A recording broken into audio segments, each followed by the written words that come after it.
Okay, so today we're diving into something a little different. Oh, We're tackling this supposed rivalry okay. between wine and whiskey.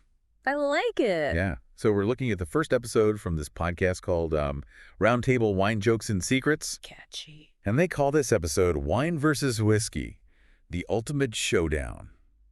And it sounds like it's going to be fun.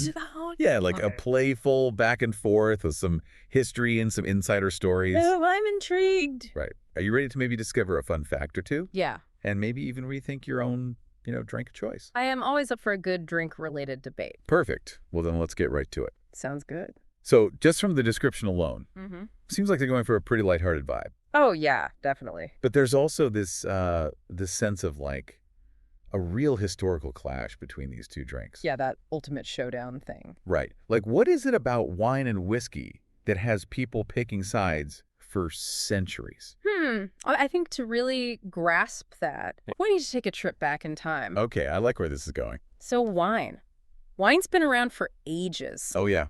Thousands of years. Oh, yeah, for sure. Ancient Mesopotamia, Egypt. Yeah, all the ancient civilizations. Yeah, exactly. But whiskey's a bit of a youngster in comparison. Oh, really? Yeah, probably popped up somewhere around the Middle Ages, most likely Scotland or Ireland. Huh, interesting. And as they evolved, their production methods, availability, even like the way people saw them changed with the times. That's a really good point. Right. It makes you wonder how different historical events shaped each drink's journey. Oh, absolutely. Like, what about Prohibition?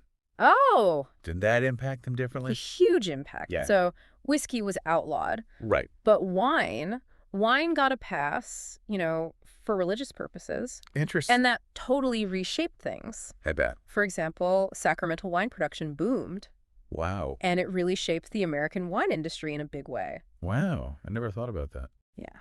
And whiskey. Well, it went underground. Literally. Yeah. Secret distilleries popping up It's everywhere. like a whole secret world. It definitely added to the mystique, that kind of rebellious, romanticized image. Yeah, absolutely. Really fascinating how history intertwines with these drinks, huh? For sure. Okay, but moving on. Yeah. They also mentioned flavor, culture, and class in the episode description. Oh, yeah. Good point. Let's open that bottle, shall we? So when you think about the actual taste. Flavors. Yeah, what comes to mind? Well, first thing that jumps out is the variety. Mm-hmm. Wine, you've got everything from light, crisp Sauvignon Blancs to those big, bold Cabernet Sauvignon. Yeah. And whiskey.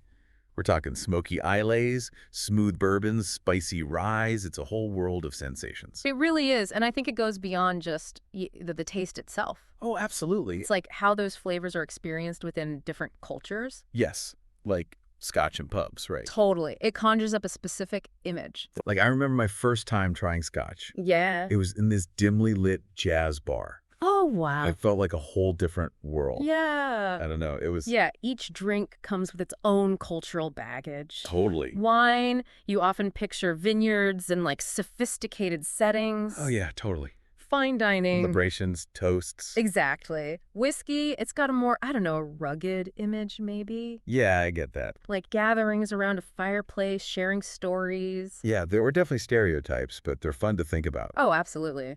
Stereotypes can be fun. All right, we've talked history, flavor, culture, Mm-hmm. but let's not forget the outrageous jokes and secrets part. Oh, yes. What insider info do you think they'll spill? Well, you know how passionate wine and whiskey people are? Oh, yeah. I bet we'll hear some crazy production stories. Yeah, like what? I don't know, maybe like a winemaker struggling with a blend or something. Oh, that's a good one. Or a mishap with a whiskey barrel. Oh, I'd love to hear about that.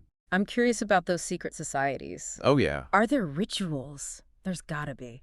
That'd be so cool. Both wine and whiskey have that, that air of mystery. Yeah, for sure. It's all part of the appeal. Okay, so we've explored this whole showdown through history, flavor, culture. Wow. What an adventure. It really is. It's amazing how deeply entwined wine and whiskey are with our history. Absolutely. And it makes you wonder why they're so enduring. Yeah. What is it about each drink that keeps people coming back for more? Such a good question. And listeners, as you dive into this episode, we want you to think about what makes these drinks So special. And how do they appeal to different people? Exactly. Maybe you'll find your loyalties confirmed. Or maybe you'll discover a new appreciation for the other side. Exactly. So, cheers to the journey of discovery. Cheers. And most importantly, cheers to wine and whiskey. Always. Until next time. See you then.